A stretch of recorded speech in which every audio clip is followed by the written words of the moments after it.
சேலம் ஈரோடு பகுதிகளுக்கு ஒரு பேராயரை நியமிக்கிறாங்க. அவர் Jacob Livingstone. அவர் மர்மமான முறையில ஒரு பாலத்துல இருந்து கீழே விழுந்து இறந்து போறார்.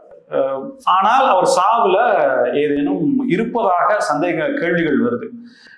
இன்னும் அதை தாண்டியும் பல ஊர்ஜிதப்படுத்தப்படாத தகவல்கள் உலாவுது. உங்களுக்கு தகவல் கிடைச்சதா? அவர் எப்படி இறந்தார்? அதாவது பிஷப் ஜேக்கப் லிவிங்ஸ்டன் அப்படின்னு சொல்லிட்டு ஒரு பேராயர், முதல் பேராயர் சிஎஸ்ஐல சேலம் ஈரோடுன்னு சொல்லி ஒரு பேராயத்தை உருவாக்குறாங்க. ஃபர்ஸ்ட் டைம் உருவாக்குறாங்க. முதல் பேராயர் அவர் தான். அடுத்து இளம் பேராயரும் பார்த்தீங்கன்னா சிஎஸ்ஐல அவர் தான். ஒரு நல்ல மனுஷன்.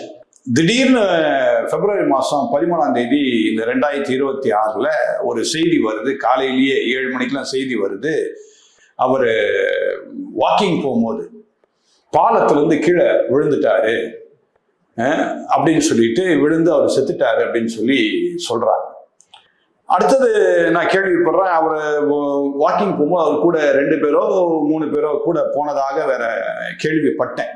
அது உண்மையா இல்லையான்னு எனக்கு தெரியாது, ஆனா நான் கேள்விப்பட்டேன்.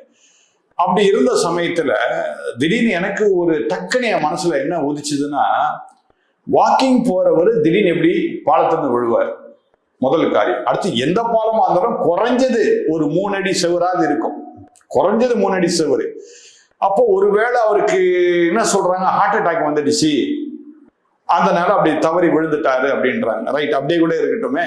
ஹார்ட் அட்டாக் வந்தா எப்படி அந்த 3 அடி சுவத்தை தாண்டி எப்படி விழ முடியும்? ஒண்ணு. ரெண்டாவது எனக்கு என்ன வந்துச்சுன்னா, ஒரு சந்தேகம் வந்துச்சு, ஒரு கூட போனவங்க ஒரு தள்ளி விட்டுட்டாங்களா?